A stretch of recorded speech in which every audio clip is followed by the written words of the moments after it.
Intrinsyc Software counts Intel, Microsoft, and Ford among its clientele, but the company is undergoing a big shift in strategy, going after a market that could promise huge growth, but also some stiff competition. CEO Derek Spratt joins us from Vancouver for today's Power Breakfast. Good morning. Good morning, Bridget. So you announced this shift in strategy about 6 months or so ago. Why did you do it? Well, the company's always been developing and licensing communication software to mobile handset manufacturers, and the opportunity presented itself when the manufacturers themselves couldn't really get the cost under control of the spiraling software features. We all have these new fancy cell phones, and they've got cameras and all kinds of messaging capability, and the in-house software is no longer adding up to being successful, and we think we're well positioned to go after that. It would be big for us, and we think we can do it. Well, how different is this strategy compared to what you were doing? Well, the last strategy, I call it the 80-20 rule, where 80% of the licensing or the revenues for our company was from the engineering integration services, and 20 to 25% came from the licensing of software, and that just wasn't scalable enough for us and our stakeholders, and we always wanted to take a bigger piece of the pie, but you have to wait until a market opportunity presents, and it's just now that the mobile space is really, opening the door for us to step in, and it's a big bet, but it's one that we're fully confident that we can manage. What's the growth potential like for this new market that you're targeting compared to what you were doing before?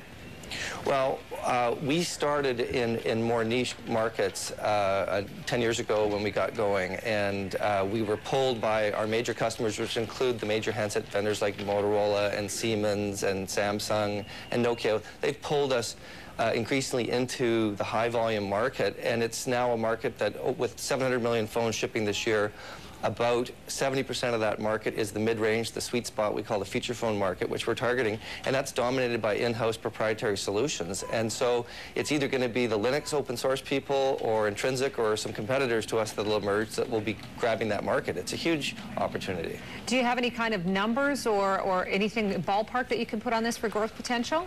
Well, right now we're a company that's approaching $20 million a year in sales, and as I said, we're getting around 20 to 25% from licensing. We're projecting that we can grab some meaningful market share. We get around $3 a unit is our projected take-home per phone. The typical cell phone design is 1 million plus units, 1 million to 5 million units. So it's easy to see that our licensing components will start to ramp. Now, I can't give projections right now to you, but our core business is starting to also see a kick-in benefit, because as we start to leverage our profile up, pieces of this software are also licensable rather than just the whole end-to-end solution which we're developing, and that's already seeing our revenues ramping. In the current quarter we're experiencing some nice growth already. Well, I can imagine that the competition is very tough in this new area that you're targeting. So, yes. And you're using a fair amount of capital, I imagine, to do this shift. How is that going? Well, it's a $15 to $20+ million investment end-to-end, and at this point we're a little more than halfway through. If you include some of the software that we're vending in from our other groups, we put about $4 million of hard costs into just writing software in the last 9 months alone.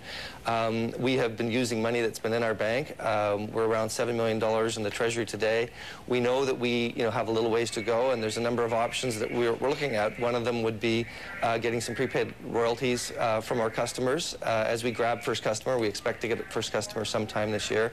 Another alternative would be to maybe spin out some non-core assets, or to do a financing or other such thing, and we're looking at all those alternatives right now, and when we make a decision we'll make an announcement. So at this point you don't have enough capital for operating costs and to fund this shift in strategy? Well, I would have liked to have had the core business throw out enough cash to make this an overall break-even business, because the core business is really healthy and growing. It wasn't that way in the last 12 months. The core business is responding nicely now, and it is going to start to throw off some cash, even in the current quarter, maybe a small amount, but it probably won't be quite enough. And we have never had historically problems funding our business, and I'm feeling very confident right now we will figure ways to thread the needle. Well, investors don't seem to be too pleased with this change. Your stock is down 43% year to date. What is it going to take to convince them? Well, I think putting my self in the investor's shoes, they're looking at a small company, as you said, going after a significant market. It's a market, the telecom space is highly political, and it's very aggressive with the major players. The way, it's a rough and ready market, and I can understand their trepidations. But at the same time, we have a company that has attracted, and I'm talking about even the current quarter, the best people in the industry are backing this deal. We have amazing people joining our staff. We have great customer feedback on this, and we are engaged on all the important levels with the handset vendors, the chip vendors, the network operators. Everyone is supporting us and pushing us forward on this thing, and so it's up to us to tell a better story. Well, given the kind of weakness in your stock, do you think you're a takeover target? I'm not that concerned about it being a takeover target. I mean, the people that are interested in our company are knocking on our doors and are talking to us, and I mean, the type of people that we would like to take us out would eventually be some of the people that we're working with now, and that's not the time to do it. And I think that you would see that type of activity after the company had a couple of successful customer engagements. And we plan on having a phone in the market and network certified towards the end of the year, and that would, I should say, our software, and then the phone itself would go into production from a major manufacturer in time for go to school next fall. All right, we'll leave it there today. Thank you very much for your time.